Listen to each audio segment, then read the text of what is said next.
That junk heap ruins the corporate image. Trevor laughed, pointing at my faded 1989 Honda Civic as a group of vice presidents snickered behind him. Park on the street tomorrow. We have clients visiting, and that eyesore doesn't belong in our lot. My chest tightened as everyone stared. 28 executives in designer suits watched me shrink into myself, their expensive watches glinting in the afternoon sun. I'd worked at Keystone Communications for 7 years, climbing from entry-level engineer to senior product developer through relentless hard work. Yet here was Trevor, my manager of just 8 months, humiliating me in front of leadership. "It's reliable transportation," I managed to say, my voice embarrassingly small. "It's trash," Trevor countered, his perfect teeth flashing. "Either upgrade or hide it. This is a premium technology firm, Olivia, not a junkyard."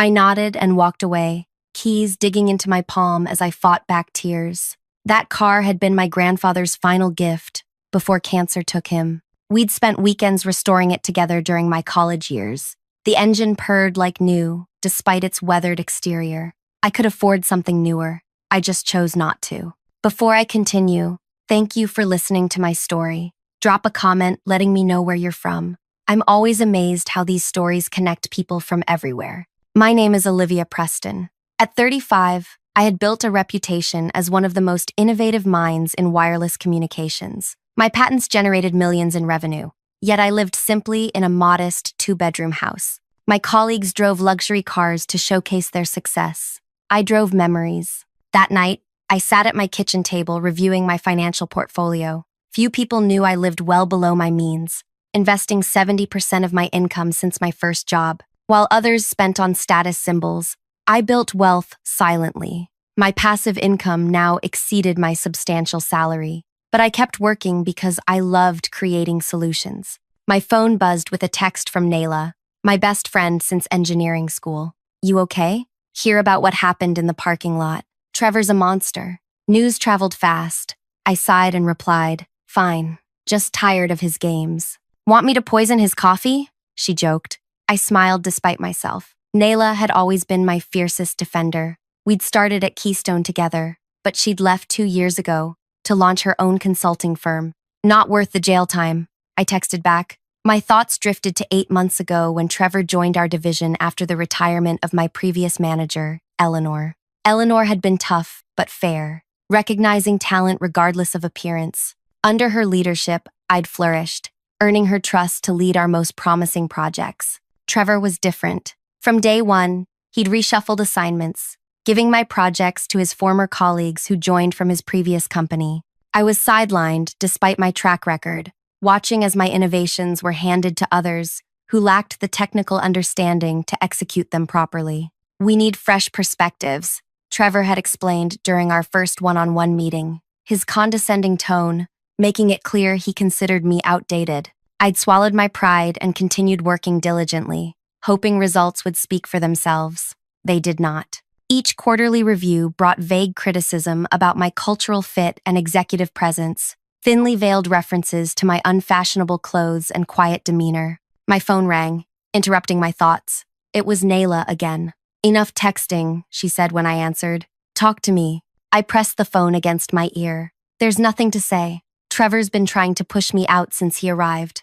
Then why stay?" I glanced at my living room wall, where framed patents hung beside photos of my engineering team celebrating project launches. "Because I'm not finished there," I answered. "Finished what? Getting mistreated? Olivia, you're brilliant. Any company would be lucky to have you." I walked to my window, looking at my faithful Honda parked in the driveway. "It's not that simple. I've invested years in our current projects. If I leave now, Trevor wins. Everything I've built gets dismantled or worse, claimed by someone else." Nayla sighed. "So what's your plan? Endure more humiliation?" That question lingered as we ended the call. What was my plan? For months, I'd hoped Trevor's behavior would improve or that higher management would notice. Neither had happened. I opened my laptop and logged into my investment accounts. Numbers filled the screen. Stock portfolios, real estate holdings, angel investments in promising startups. Years of disciplined saving and smart investing had built something substantial. An email notification appeared, a quarterly report from Brunswick Venture Partners, where I'd been an angel investor for 5 years.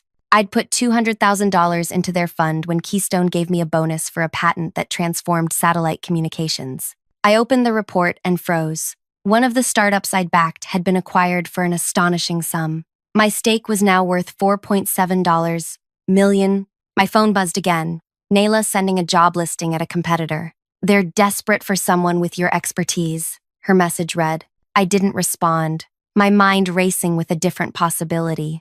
I opened a browser and searched for Keystone Communications stock performance. The company had struggled recently, with shares down 28% over 6 months, following delayed product launches and increasing competition. Most of those delayed launches were my projects that Trevor had reassigned. I searched further, reading financial news about Keystone. Analyst predictions were grim. The board was reportedly pressuring CEO Damian Brooks to make significant changes or consider stepping down. I reached for my phone and called Nayla back. Remember Marcus Adeyemi from grad school? I asked when she answered. Investment banker guy? Sure. Didn't he try to ask you out like 17 times? We've kept in touch. He's a partner at Windsor Financial now. Okay, why are we talking about Marcus at 11 p.m.? I took a deep breath because I need someone who understands corporate acquisitions. Silence filled the line. Olivia, Nayla finally said, what are you thinking? What if instead of finding a new job, I bought the company? Another long pause. Have you lost your mind? Keystone is worth hundreds of millions. Their stock has tanked. Market cap is down to $142 million and falling. The board is getting desperate. And you have $142 million sitting around? No, I admitted, but I have nearly $5 million from a startup exit, strong relationships with venture capitalists, and intimate knowledge of Keystone's weaknesses and untapped potential. This is insane, Nayla whispered. You want to buy a public company because your boss made fun of your car? When she put it that way, it did sound ridiculous. But it wasn't just about today's humiliation. It was about 7 years of innovations that deserved better leadership. It was about talented engineers being overlooked because they didn't match some artificial image of success. Keystone is undervalued because of poor management, I said firmly. The technology that I've developed, could transform the industry with the right leadership. And you think you're that leader? Olivia, you hate public speaking. You hide during company parties. She was right. I preferred solving problems to managing people, but maybe I didn't need to be CEO. I just needed to own enough to change things. I don't need to run it.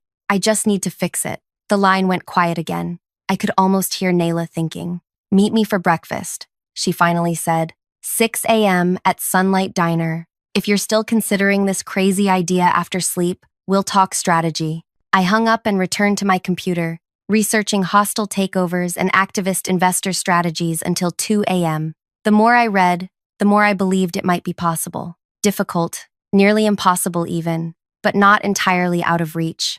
The next morning, bleary-eyed but determined, I parked my Honda on the street a block from Keystone's gleaming headquarters. As instructed, I'd removed it from the company lot. Walking toward the building, I noticed Trevor's black BMW in his reserved spot near the entrance, the same spot where my humble Honda had been deemed an embarrassment. I straightened my shoulders and walked into the building, nodding at security. Instead of heading to my usual floor, I pressed the button for the executive level. I'd never visited uninvited, but today was different. The receptionist looked up, surprised to see someone without an appointment. I need to see Damian Brooks, I said, my voice steadier than I expected.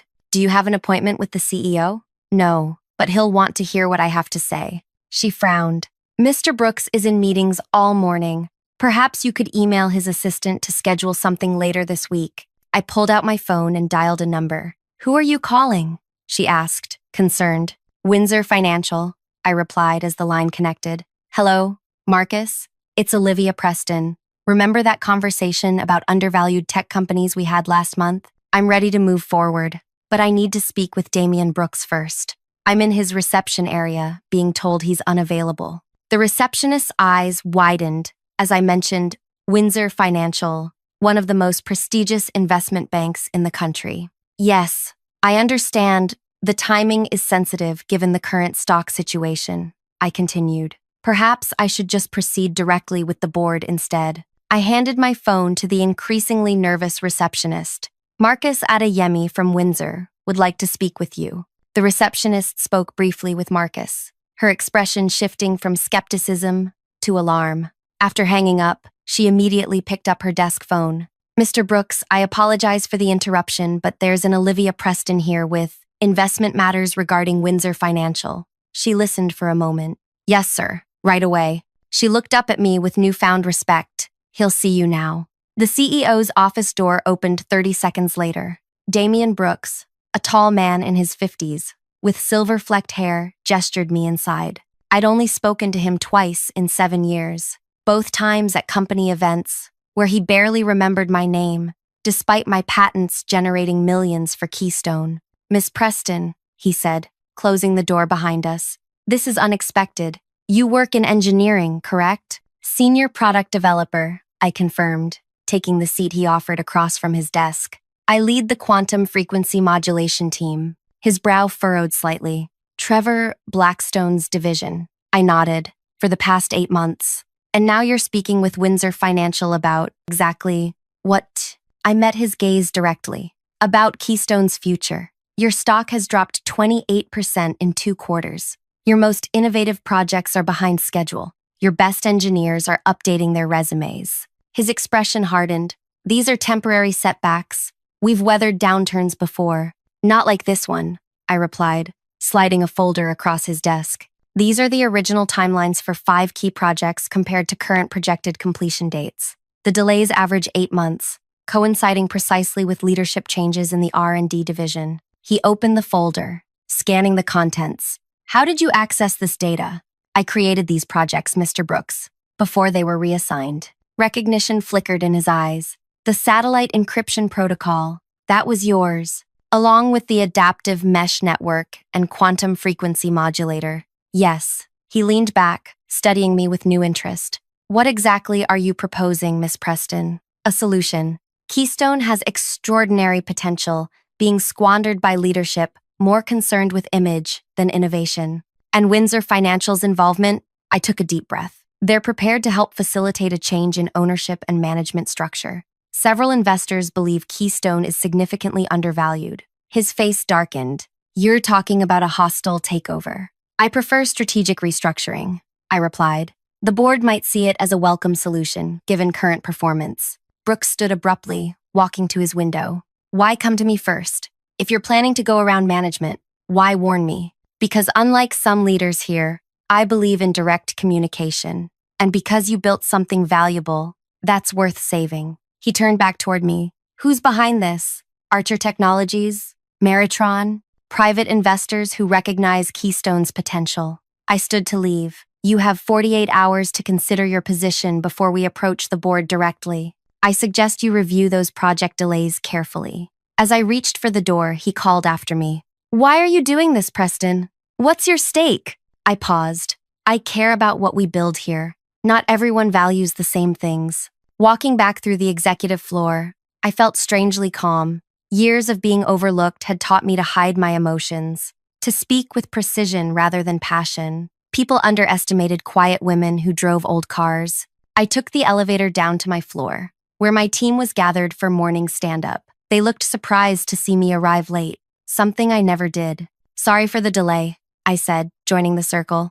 Had an unexpected meeting. Trevor stood at the center, electronic whiteboard behind him, displaying our quarterly targets. Targets we were missing because of his reshuffling. Nice of you to join us, Olivia, he said, his tone making it clear he found nothing nice about it. We were just reviewing why the QFM project is 6 weeks behind schedule. The QFM, quantum frequency modulator, had been my project from conception until Trevor reassigned it to his former colleague Julian 3 months ago. It's behind because you gave it to someone who doesn't understand quantum field theory, I thought but didn't say. Instead, I nodded politely. Julian was explaining the technical challenges. Trevor continued, gesturing to a lanky man who looked uncomfortable. We're having trouble with signal degradation at the transceiver boundary, Julian explained, using unnecessarily complex language for a simple problem. I bit my tongue. The solution was obvious to anyone with proper background in the field. I'd solved similar issues in previous projects. Olivia, Trevor said, his tone falsely sweet. Since you're so experienced, perhaps you have suggestions? 20 pairs of eyes turned toward me. Trevor was setting me up. If I solved the problem, he'd take credit. If I failed, he'd use it as evidence I was no longer valuable. I'd need to review the current specifications, I said carefully. Of course you would, Trevor smirked. Well, while Olivia catches up, let's move on to… My phone rang loudly, interrupting him. I fumbled to silence it, but froze when I saw the caller ID, Damian Brooks. I need to take this, I said, stepping away from the group. Trevor's face flushed with anger. We're in a meeting, Olivia. Whatever solicitor is calling can wait. I answered anyway. This is Olivia. My office. Now. Brooks hung up. I turned back to the team. I have to go. CEO's request. Trevor's smug expression faltered. What does Brooks want with you? Guess I'll find out, I replied, walking away as whispers erupted behind me. Back in the elevator, heading to the executive floor, my composed facade cracked. My hands trembled slightly. I'd set something in motion that couldn't be easily stopped. Brooks was waiting when I arrived, along with a woman I recognized as Patricia Lynn, Keystone's chief legal counsel. Sit down, Preston, Brooks said, his earlier politeness gone. I've had a fascinating conversation with Windsor Financial. My stomach tightened. Had Marcus revealed too much? They were quite surprised when I called, he continued, especially since they have no active dealings regarding Keystone Communications. Patricia Lynn watched me with calculated interest. Mr. Adeyemi specifically mentioned you never approached them about acquiring Keystone. He seemed concerned about potential securities fraud. I kept my expression neutral, despite my racing heart. I never claimed to have a formal agreement with Windsor. I said they were prepared to help facilitate discussions with interested investors. Semantics, Brooks snapped. You implied representation that doesn't exist. Actually, I countered. I implied possibility. There's a difference. Lynn raised an eyebrow. You're playing a dangerous game, Miss Preston. I'm addressing a dangerous situation, I replied.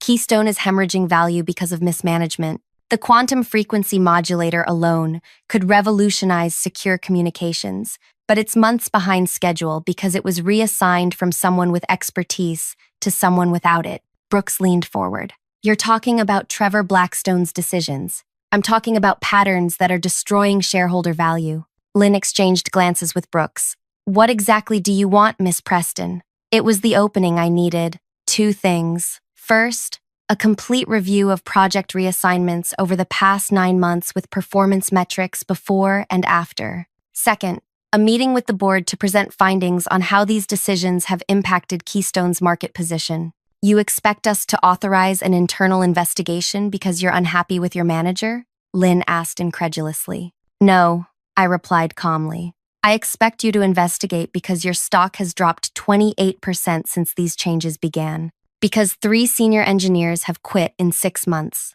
Because Archer Technologies will launch their competing product before we finish ours. Despite our 2-year head start, silence filled the room. Brooks stared at his desk, while Lynn studied me with new interest. And if we refuse? Brooks finally asked. I stood, smoothing my simple blazer. Then my breakfast meeting tomorrow with Nayla Chen, who now consults for your 3 largest institutional shareholders, becomes much more interesting. Lynn's eyes widened slightly at Nayla's name. Everyone in the industry knew her reputation for turning around struggling tech companies, often starting with leadership changes. You're not as quiet as people think, are you, Preston? Brooks said, almost admiringly. No, I agreed.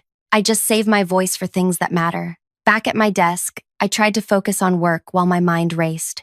I'd bluffed my way through that meeting with far more confidence than I felt. Nayla did consult for one of Keystone's shareholders, but not all 3. And while she had agreed to help me, we were still formulating a plan. My computer dinged with a meeting invitation. Project Review Task Force, scheduled for 8 a.m. tomorrow, with Brooks, Lynn, and the CFO. Subject line, confidential, resource allocation analysis. They were taking me seriously. At 5:30, while most of the office was still working, I packed up my things. Trevor appeared at my cubicle, leaning against the partition. Leaving early? He asked, voice dripping with disapproval. I have plans, I replied simply. I heard you were called to Brooks' office, twice in one day. Something I should know about? I looked up at him. For 8 months, This man had systematically undermined my work, taken credit for my ideas, and just yesterday, humiliated me in front of company leadership.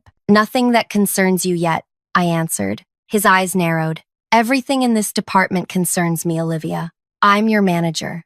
For now, I said quietly. Trevor's face hardened. What's that supposed to mean? I shouldered my bag. Have a good evening, Trevor. By the way, they're predicting rain tomorrow. I hope your BMW doesn't get wet in that exposed parking spot. I walked past him toward the exit, feeling his glare on my back. In the parking garage, I remembered my car wasn't there. I'd parked it on the street as instructed. As I walked down the sidewalk, I spotted Trevor's black BMW gleaming under the premium-covered parking area reserved for directors and above. My phone buzzed with a text from Nayla. Just got off the phone with Marcus. What did you do? I smiled and replied. Made some noise. 8 a.m. meeting tomorrow with executives. You free for dinner to prep? Coming over now. This better be good. I reached my faithful Honda, unlocking it with the key rather than a remote. The worn seat cushion welcomed me like an old friend. This car had seen me through college, my first job, my first heartbreak. It wasn't luxury, but it was paid for, reliable, and mine. As I pulled away from Keystone headquarters, I glanced in my rearview mirror at the towering glass building. For 7 years, I'd given that company my best ideas while accepting being overlooked and undervalued. No more. I drove to the local grocery store, picking up ingredients for dinner with Nayla. Tomorrow would change everything, one way or another. As I navigated through evening traffic, a plan began crystallizing in my mind. I didn't need to buy Keystone outright. I just needed enough leverage to fix what was broken. And I knew exactly where to find it. I arrived home to find Nayla already waiting on my porch, her sleek electric car parked in my driveway. Still wearing her consulting firm's power suit, she paced anxiously, phone pressed to her ear. Look, I don't care what other commitments you have, she was saying. This takes priority. Yes, tomorrow at 9 a.m. Great. She hung up as I approached. Who was that? I asked, unlocking my front door. Financial analyst who owes me a favor. You're going to need hard numbers tomorrow. She followed me inside, eyeing the grocery bags. Please tell me there's wine in there. I pulled out a bottle of Cabernet, already ahead of you. While I prepared a simple pasta dinner, Nayla set up her laptop on my kitchen counter. Marcus called me in a complete panic, she said, uncorking the wine. He thought you were committing securities fraud, using his name. I winced. I may have implied a connection that doesn't technically exist. You're lucky he likes you. Anyone else would have reported you to the SEC. She handed me a glass. Now tell me exactly what happened with Brooks. I recounted both meetings while stirring the sauce, not omitting any details. Nayla listened intently, occasionally typing notes. So they've scheduled this task force meeting for tomorrow, she summarized. That's actually impressive. Brooks must be seriously worried. Or setting a trap, I pointed out. Maybe both.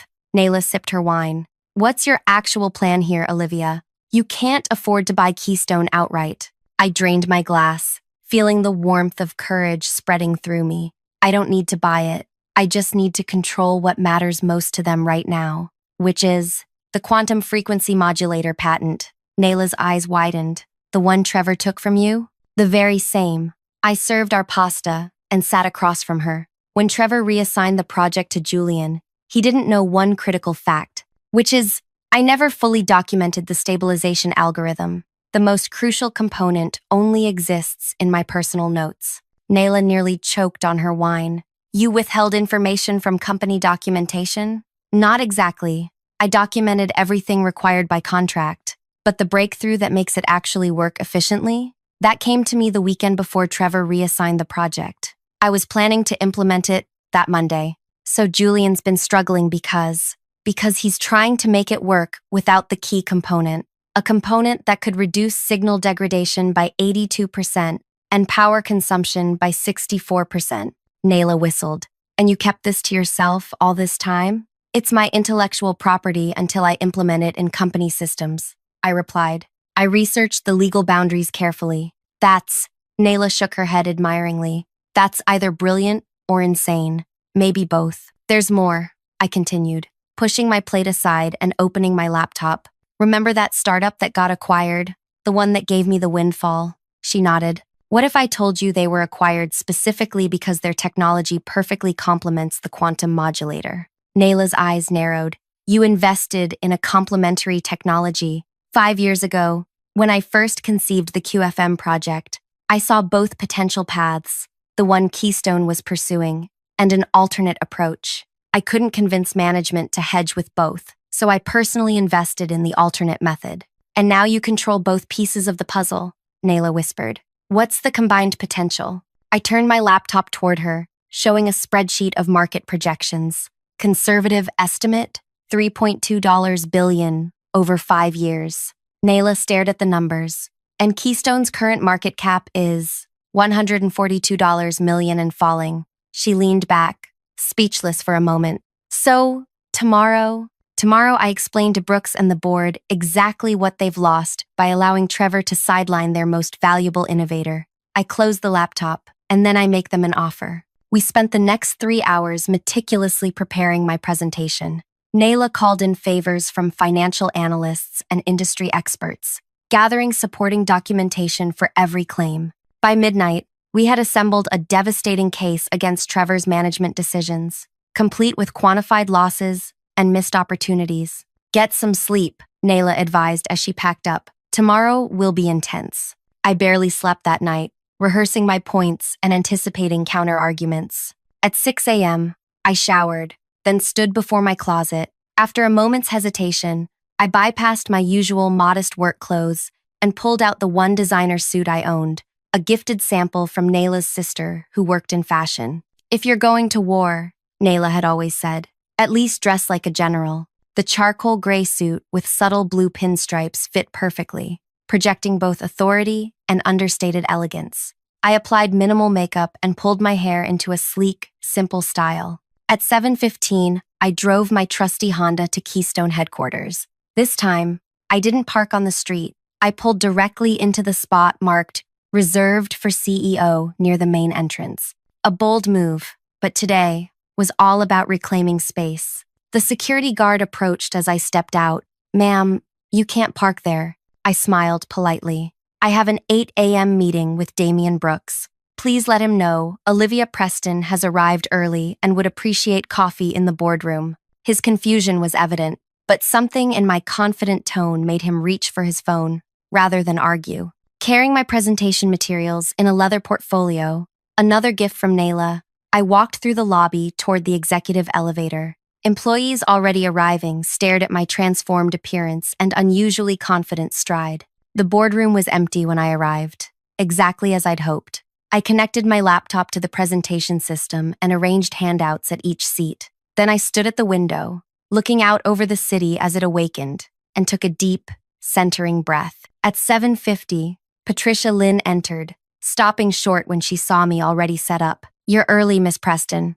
I prefer being prepared, I replied, not moving from my position of subtle power by the window. She assessed my appearance with a raised eyebrow. Quite a transformation from yesterday. The exterior changes, I said pointedly. The substance remains the same. She almost smiled as she took a seat. At 7:55, Brooks arrived with CFO Martin Goldstein, both looking surprised to find me already positioned. They exchanged glances as they took seats. I see you've made yourself comfortable, Brooks observed. I've made myself ready, I corrected gently. At exactly 8 a.m., I began without waiting for further pleasantries. Thank you for agreeing to this meeting. What I'm about to share will fundamentally change how you view Keystone's current situation and future prospects. For the next 20 minutes, I presented my analysis of project performance before and after Trevor's reassignments. The data was devastating. Clear downward trends in productivity, innovation, and predicted market impact. These aren't just numbers, I explained. These represent lost opportunities, delayed launches, and market share surrendered to competitors. Goldstein, the CFO, leaned forward. These projections can't be accurate. You're suggesting the QFM project alone could have generated $340 million in first-year revenue if it had launched on the original schedule. That's correct, I confirmed. And that's a conservative estimate. Impossible, he argued. Our entire annual revenue is $220 million. Because you're thinking incrementally, not transformationally, I replied. The QFM technology doesn't just improve existing products, It creates entirely new market categories. Brooks frowned. Even if that's true, the delays aren't only due to management changes. Julian reports technical barriers that couldn't have been anticipated. This was the opening I'd been waiting for. Those barriers exist because Julian doesn't have the complete solution, I said quietly. The stabilization algorithm that makes the QFM commercially viable never made it into the official documentation. The room went silent. Are you saying you withheld critical information? Lynn asked, her legal mind immediately grasping the implications. I'm saying I made a breakthrough the weekend before the project was reassigned. I never had the opportunity to implement it. I opened a folder and pushed a handwritten page of complex equations across the table. This is the missing piece. Brooks studied the paper. You expect us to believe these scribbles are worth hundreds of millions? I expect you to verify them, I replied evenly. Have your best engineers review them. They'll confirm what I'm saying. Goldstein looked frustrated. What's your point here, Preston? What do you want? I stood, walking to the window again before turning to face them. I want Keystone to succeed. I've invested 7 years of my life here, but success requires change. What kind of change? Brooks asked cautiously. First, Trevor Blackstone needs to be removed from leadership. His management style has cost this company millions and driven away top talent. Lynn raised an eyebrow. You've called this meeting to demand firing your boss because he insulted your car? I've called this meeting because he's destroyed shareholder value through systematically flawed decision-making. I corrected. The car incident was merely the most visible example of a pattern. Even if what you're saying is true, Goldstein interjected, we can't restructure senior management based on one employee's complaints. I smiled then, the first real smile of the meeting.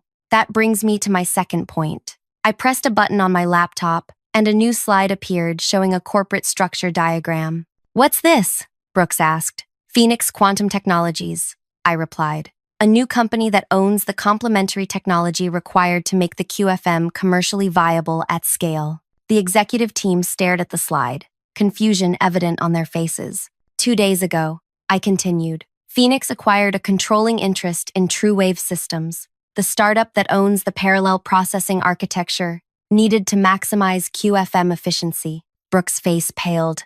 Who owns Phoenix Quantum? Instead of answering directly, I displayed another slide, a news release dated today that hadn't yet been published. The headline read, Phoenix Quantum Technologies offers strategic partnership with Keystone Communications. This release goes public at noon, I explained. It announces a proposed partnership that would give Keystone access to the technology they need to salvage the QFM project in exchange for leadership changes and a new innovation-focused direction. This is blackmail, Goldstein sputtered. This is business, I corrected. Phoenix is offering Keystone a lifeline when your stock is in freefall and your flagship project is failing. And who exactly runs Phoenix? Brooks demanded again. I held his gaze steadily. I do. The stunned silence that followed was broken by the boardroom door opening. Trevor Blackstone walked in, his usual confident smile faltering as he took in the scene. Sorry I'm late, he said, looking between the executives' shocked faces and my position at the head of the table. I wasn't aware this meeting had been called. That's because you weren't invited, I replied calmly. Trevor's face reddened. Excuse me? Any meeting regarding my department involves me by definition. Brooks cleared his throat. Trevor, please take a seat. Miss Preston was just explaining her new company's acquisition strategy. Her what? Trevor looked genuinely confused, his eyes darting from me to the presentation screen. Phoenix Quantum Technologies, I explained, watching comprehension slowly dawn on his face. We've acquired the complementary technology needed to make the QFM commercially viable, technology Keystone desperately needs right now. Trevor paled. That's not possible. You're an engineer, not a business owner, investor, entrepreneur, I supplied. I'm all of those things, Trevor. You just never bothered to look past my old car and quiet demeanor. The next 30 minutes unfolded like a carefully choreographed dance. I outlined Phoenix's proposed partnership terms, Trevor's removal, restoration of my original project team, and my appointment to the Executive Leadership Committee with authority over innovation strategy. This is unprecedented, Lynn muttered, reviewing the documents I'd provided. So is the market opportunity, I countered. Combined, our technologies represent a potential $3.2 billion market over 5 years. Separately, neither will achieve full potential. Goldstein looked up from the financial projections. These numbers are incredible. If they're accurate, they are, I assured him. Your analysts can verify independently. Trevor, who had been uncharacteristically silent, suddenly stood. This is ridiculous. She's manipulating you. This mystery company probably doesn't even exist. I slid my phone toward Brooks. Feel free to call Marcus Adeyemi at Windsor Financial. He handled the TrueWave acquisition yesterday. Or perhaps Nayla Chen, who's currently briefing your 3 largest institutional investors on the partnership opportunity. Trevor's face contorted with rage. You've been planning this all along. While pretending to work on company projects, you've been building something valuable. I finished for him. Just not in the way you expected. Brooks raised a hand to silence Trevor. Miss Preston, may we have the room to discuss privately? I nodded, gathering my laptop. The partnership offer expires at 2 p.m. After that, Phoenix will approach Archer Technologies with the same proposal. As I walked toward the door, Trevor blocked my path. You won't get away with this. He hissed quietly enough that others couldn't hear. You're still nothing but a nobody in a pathetic old car. I looked directly into his eyes. That car taught me the most valuable lesson in business, Trevor. Never judge value by appearance. I stepped around him and left the room. Outside in the hallway, I finally allowed my composed facade to crack slightly. My hands trembled as I texted Nayla. Phase 1 complete. They're discussing now. End quote. Her response came immediately. Board members briefed. They're calling Brooks as we speak. I took the elevator down to my regular floor, walking past curious colleagues to my cubicle. For the next 3 hours, I performed my regular work as if nothing extraordinary was happening. The contrast between the morning's power play and my current mundane tasks felt surreal. At 11:58 a.m., my phone buzzed with a message from Patricia Lynn. Boardroom. Now. I took my time walking back to the executive floor, using those minutes to steady my breathing and prepare for either outcome. The boardroom now contained not just Brooks, Lynn, and Goldstein, but the entire board of directors, appearing either in person or via video conference. Trevor sat at the far end, his expression thunderous. Brooks gestured to an empty chair. Miss Preston, please join us. As I seated myself, the board chairman, Elijah Montgomery, addressed me directly. We've reviewed your proposal and verified key aspects of your claims. His stern expression revealed nothing. This board has made a decision regarding Keystone's path forward. I waited, maintaining outward calm while my heart pounded. Effective immediately, Montgomery continued. We are implementing a comprehensive restructuring of Keystone's innovation divisions. Trevor shifted forward, a premature smile forming. Trevor Blackstone's employment is terminated, effective today. The smile vanished from Trevor's face. What? You can't be serious. Based on verified performance data and the board's loss of confidence, Montgomery interrupted. Security will escort you to collect your personal items. As if summoned by his words, 2 security officers appeared at the doorway. Trevor stood, his face contorted with rage. This is a mistake you'll regret. I'll sue for wrongful termination. Your performance documentation is quite thorough, Lynn replied coolly, but you're welcome to try. As Trevor was escorted out, still shouting threats, Montgomery turned back to me. The board accepts Phoenix Quantum's partnership proposal with one modification. I raised an eyebrow questioningly. Instead of a partnership, we propose a full merger, with you assuming the position of Chief Innovation Officer of the combined entity. It was more than I'd hoped for, not just influence over projects, but formal executive authority. I accept, I said simply. The announcement went public that afternoon. Keystone stock jumped 17% on the news. By closing bell, financial analysts were speculating about the revolutionary potential of the combined technologies. I left the office at my usual time, walking to my faithful Honda, still parked in the CEO's spot. As I approached, I noticed something on the windshield, a parking violation notice. I smiled as I plucked it off, then spotted Damian Brooks walking toward his luxury SUV nearby. You might want to move your car tomorrow, he called over. That spot will belong to someone else soon. Who? I asked, genuinely curious. You, he replied. Board approved the executive changes an hour ago. I'm transitioning to executive chairman. You're taking over as CEO. I stared at him in shock. That wasn't part of the agreement. The board disagreed, he shrugged. They want the visionary, not the manager. Congratulations, Miss Preston. Or should I say, Madam CEO. As he walked away, I stood frozen beside my old Honda, the parking ticket still in my hand.